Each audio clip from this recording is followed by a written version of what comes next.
మే 1 ప్రపంచ కార్మిక దినోత్సవం సందర్భంగా కార్మిక మిత్రులందరికీ ప్రపంచ కార్మిక దినోత్సవం మేడే శుభాకాంక్షలు తెలియజేస్తూ ఉన్నాం.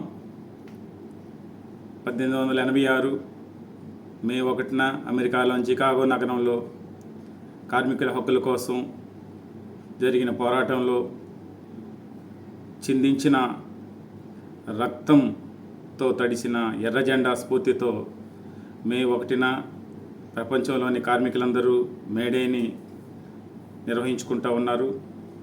ఆ రోజు కార్మికుల హక్కుల కోసం నినదించడంతో పాటు కార్మికుల ప్రయోజనాల కోసం, ప్రభుత్వ రంగ సంస్థల పరిరక్షణ కోసం కార్మికులు పెద్ద ఎత్తున నిరసన ప్రదర్శనలు నిర్వహిస్తూ ఉన్నారు, ర్యాలీలు నిర్వహిస్తూ ఉన్నారు, సదస్సులు సమావేశాలు నిర్వహిస్తూ ఉన్నారు.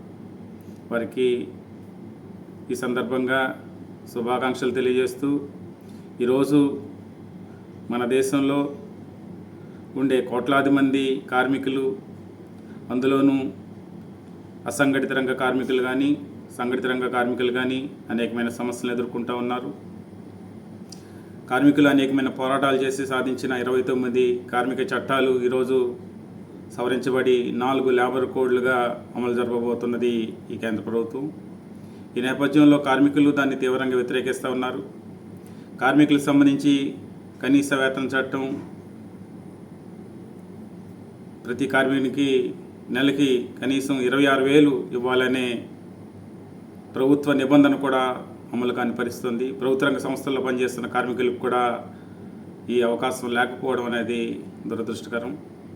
ఏమైనా ఈ కార్మికులు హక్కుల కోసం నిరంతరం పోరాటం చేస్తున్నారు. ఇండస్ట్రియల్ కార్మికులు కానీ, భవన నిర్మాణ కార్మికులు కానీ, వృత్తిదారులకు సంబంధించి కానీ, వ్యవసాయ కార్మికులు కానీ వారి జీవనోపాధి కోసం, వారి ఉద్యోగ భద్రత కోసం, ఉపాధి కోసం పోరాడుతూ ఉన్నారు. అనేక పరిశ్రమల్లో ప్రమాదాలు సంభవించి అనేక మంది చనిపోతున్నారు, క్షతగాత్రులు అవుతున్నారు. వారిని పట్టించుకున్న నాదులు లేకుండా పోయిన పరిస్థితి ఉంది. ఈ నేపథ్యంలో ప్రభుత్వాలు, పరిపాలిస్తున్న పాలకులు, కార్మికులు కూడా తమ ప్రజల్లో భాగమని గుర్తించాలి. కార్మికుల సమస్యల పరిష్కారం కోసం కృషి చేయాలి. కనీస వేతన చట్టం అమలు చేయాలి. కార్మిక ప్రయోజనాలని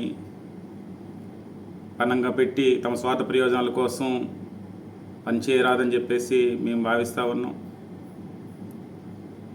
ఈ సందర్భంగా జన విజ్ఞాన వేదిక, ప్రజా సైన్స్ ఉద్యమం నాయకులు, కార్యకర్తలు మే 1న జరిగే కార్మిక దినోత్సవం సందర్భంగా పాల్గొని కార్మికులందరికీ సంఘీభావం తెలియజేయాలని చెప్పేసి విజ్ఞప్తి చేస్తున్నాం. గొంటి గిరిధర్, రాష్ట్ర కార్యదర్శి, జన విజ్ఞాన వేదిక, పూర్వ రాష్ట్ర కార్యదర్శి, ఆంధ్రప్రదేశ్ ఐక్య ఉపాధ్యాయ ఫెడరేషన్, UTF.